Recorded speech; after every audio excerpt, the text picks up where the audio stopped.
Listening test recorded and published by Ross Academy. This recording is a copyright. CD 1. Test 2. You will hear a number of different recordings, and you will have to answer questions on what you will hear. There will be time for you to read the instructions and questions, and you will have a chance to check your work. All the recordings will be played once only.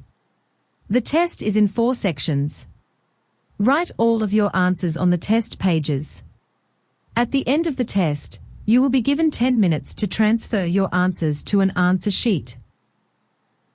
Now turn to Section 1. Section 1. You will hear a conversation between a customer and a hotel agent over the phone. First, you have some time to look at questions 1 to 6.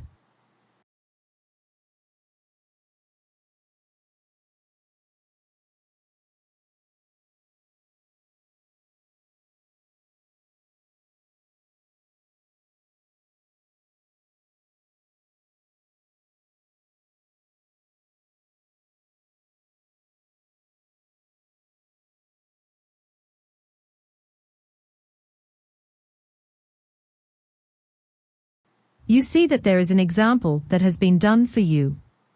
On this occasion only, the conversation relating to this will be played first. Hello, good afternoon. Hi, I have an inquiry. I would like to rent the master lounge of this hotel for the evening of the 1st of April. Okay, the master lounge is available for that evening. Wonderful. So how many guests can be seated in the main hall in total? As you heard, the customer wants to rent the master lounge for the evening of the 1st of April, so the words April 1st have been written at the top of the form. Now we shall begin. You should answer the questions as you listen, because you will not hear the recording a second time. Listen carefully and answer questions 1 to 6. Hello, good afternoon. Hi, I have an inquiry. I would like to rent the master lounge of this hotel for the evening of the 1st of April. Okay, the master lounge is available for that evening. Wonderful. So how many guests can be seated in the main hall in total? It can seat up to 300 people. That's great because we're organizing a special birthday gathering, and I was looking for a place like this that could fit a similar number of guests. So how much will it cost to rent for one evening? Let's have a look. So, you wanted it for the evening of the 1st of April. Yes, it's a Sunday. So, from 5 p.m. to midnight that'll be $170, which is the weekend price. If it were on a weekday, it would be $120. Okay, it's fine. I should also tell you that there is a deposit of $200, which we'll return to you, provided there is no damage. We insist that this particular sum is paid in cash, because we do not accept bank cards. The actual rent of the room you're hiring can be paid however you like. It could be either card, check or cash. All right, that seems reasonable. So, does the charge include the essentials like tables and chairs? Yes, it does. And what about parking spaces? Yes, it's all included, everything except food and drink. All right, so how much extra would I have to pay for the kitchen service? The kitchen staff would prepare dinner for you and your guests, and that would come to $45, but I strongly recommend it. Our cooks and facilities are of pretty high standards. I'm sure you would be satisfied. It sounds quite reasonable. I think I would like the kitchen services as well, and I believe we can cover the costs with our entry charges. Okay.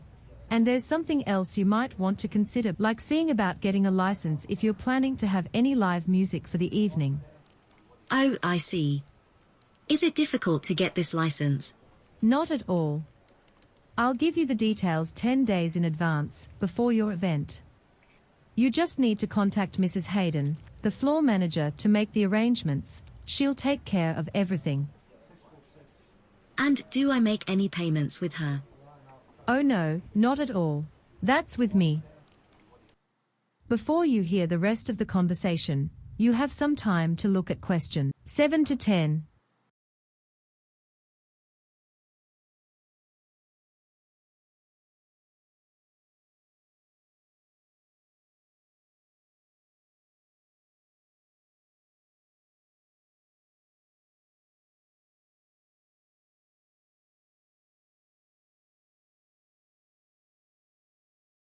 Now listen and answer questions 7 to 10.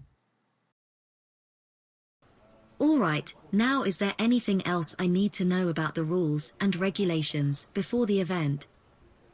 Well, as you may already know, the hotel is no smoking throughout. Absolutely. So, will you have a live music band? Yes. Okay, musicians usually bring a lot of electronic equipment, so instead of using the main entrance, they should park their vehicles at the back and use the exit to the car park. The door can be opened from inside, but please remember to lock it when your event is over. Sure thing, no worries. Speaking of musicians, please make sure that no one fiddles with the audio controls by the stage. That system is rather delicate, and the volume should only reach a certain level that we've set, due to legal requirements. Absolutely. Anyhow, we would prefer to keep the music volume down most of the time so that the guests are able to talk to one another. And that reminds me, we also plan to have a few speeches. Are there any microphones we could use? Yes, they are available. Just inform the floor manager, and she'll have the microphones prepared for you. So when your event finishes, we do need to ask you to leave the premises in decent condition. There is a locked broom cupboard. It has a code, which we'll tell you so you can open it. The broom cupboard has all the necessary cleaning equipment in it. Okay, so what do we do once all the guests have gone? Wipe the tables and sweep the floor. Well, actually everything has to be thoroughly washed, not just wiped or swept. Then we will provide you with black bin bags, so all the rubbish is collected and placed in the big bin outside in the car park. No problem, we'll be sure to leave everything tidy and in good condition. One more thing. Does the main lounge have decorations? It does, but we must ask you to take them down when your event is over. Oh, absolutely. No problem at all. That is the end of section 1. You now have half a minute to check your answers.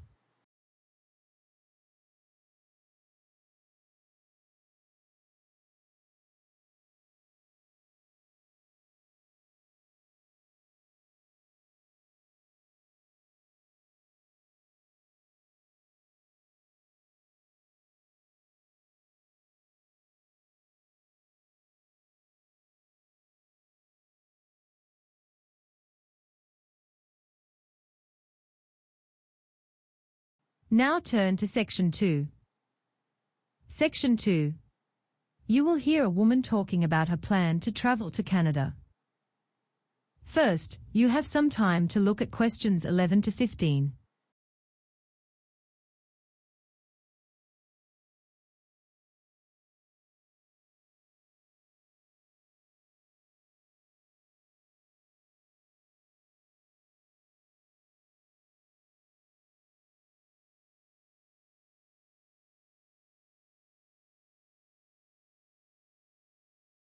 As you listen to the first part of the talk, answer question 11 to 15. Great! So, let's check the schedule I've prepared for our tour. We're flying to Canada on Sunday the 16th. The flight is at 4, so we won't be having lunch on the airplane. I recommend having lunch at the airport at 2 sharp, which will be a great way to hang out before the flight. When we arrive in Quebec, Adam Parker will be there to meet us. Adam is from the travel agency that I talked to this morning. He will look after us and guide us during the time we are in Quebec. He's already managed a meeting for us with the company's head chief, and he has also managed a visit to the company during our stay. Since we didn't quite know how much our stay will cost earlier, I discussed this matter with the hotel. The normal rate of our chosen hotel is $170 a night for each double room. I negotiated the price hoping to get it down to $155, but I could make it $150 for a double room. It will be added to the payment list and you need to pay the final price a week before our flight. On Monday, I planned on visiting a royal palace that is famous because of its complex section. But turns out it's quite a hard job to get the approval for entering the palace. So we will visit the city's features instead. On Monday evening, we will spend our time together for a dinner at a restaurant near our hotel. To conclude your opinions, some of you find local restaurants too meat-oriented. Many of you suggested Italian food, but since we can always get Italian food in here, I decided to reserve a table in a famous Chinese restaurant. On Tuesday afternoon, the company's head chief will visit us to discuss the presentations. He will describe the process of each presentation and explain the company's mission to us. Now, let's make a few points from each presentation and the presenters because it might affect our final decision. Before you hear the rest of the talk, you have some time to look at questions 16 to 20.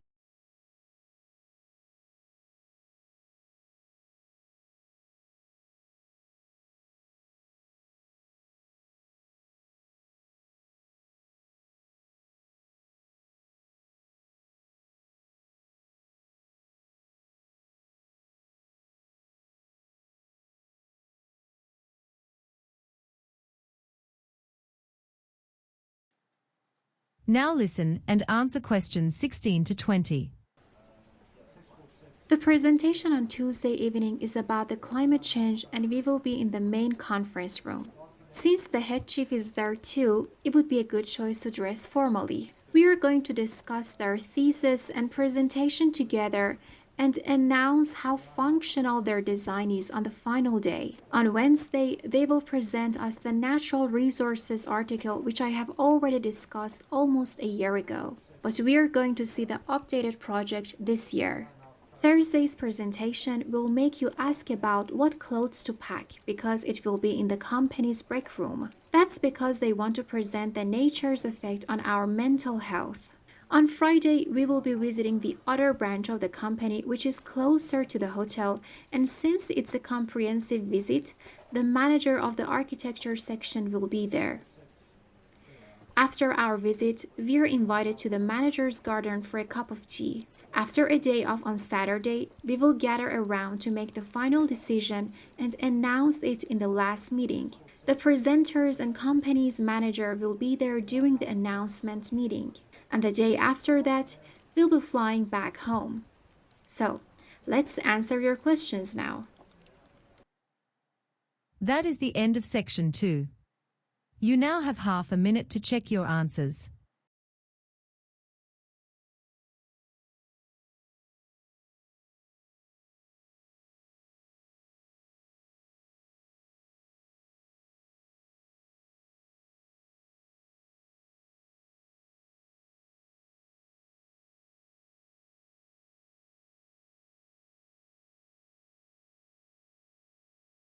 Now turn to section 3.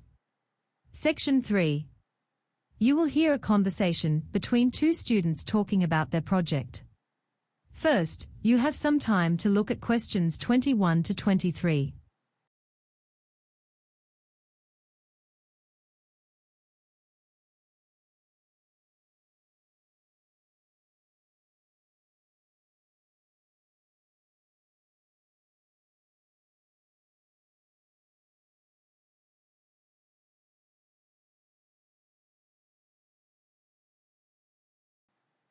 As you listen to the first part of the conversation, answer questions 21 to 23.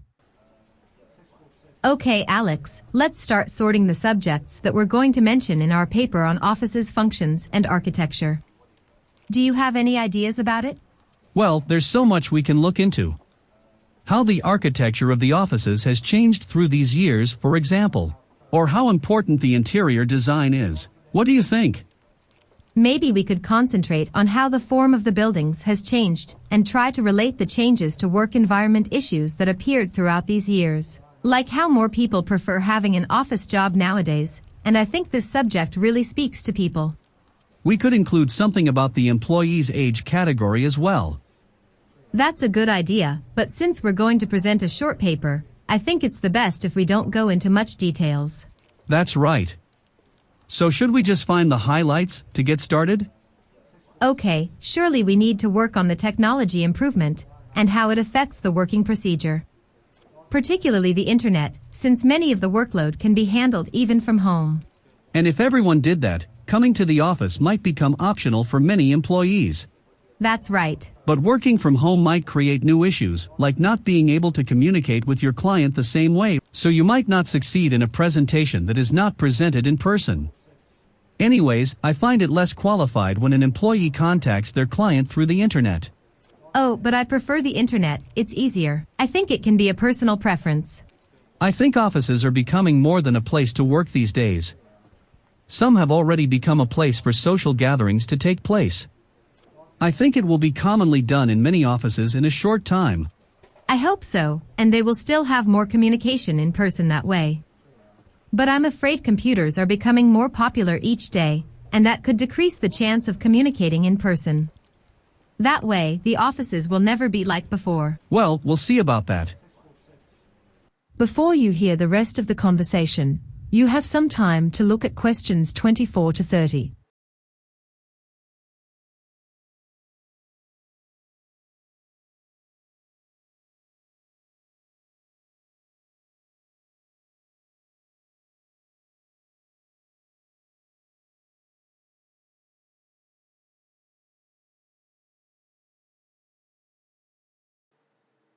Now listen and answer questions 24 to 30.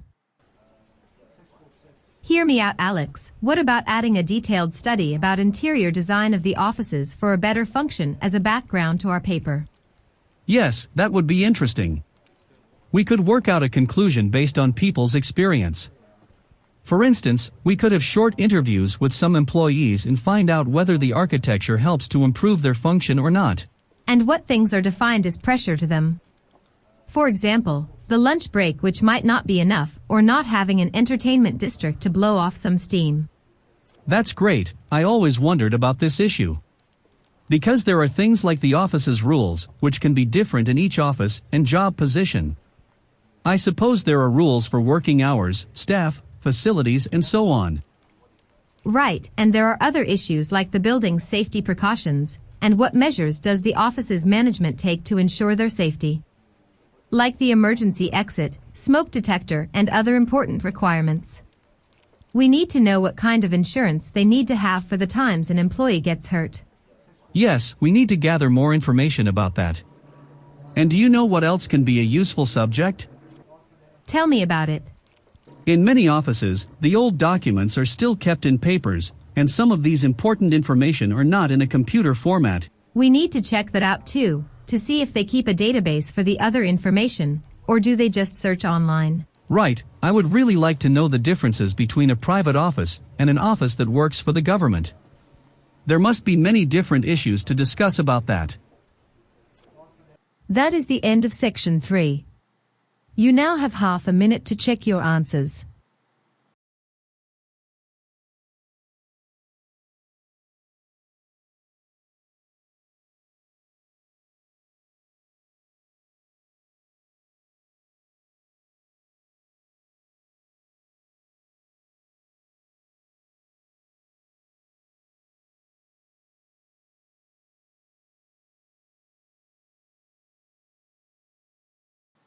Now turn to section 4. Section 4. You will hear a lecture about ocean species. First, you have some time to look at questions 31 to 40.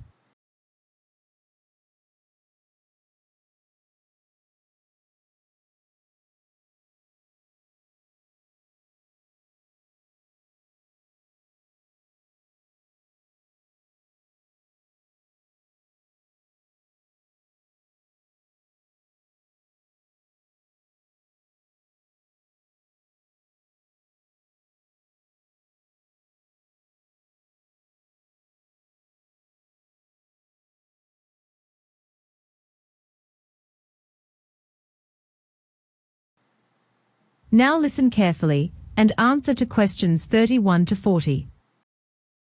I was recently looking at different marine species, basically ocean biodiversity of creatures that live in the 7 seas around the world. It was roughly 20 years ago that experts in this field developed the concept of what they called biodiversity hotspots. These are the main areas which have the greatest variety of species. One example is in Madagascar. These special areas or hotspots are important as they allow us to detect key regions for focusing efforts at conserving wildlife. Experts in biology are able to locate hotspots on land quite easily. But until recent times, not much was known about diversity in the waters and species distribution. In fact, no one even knew if such hotspots existed in the world's oceans.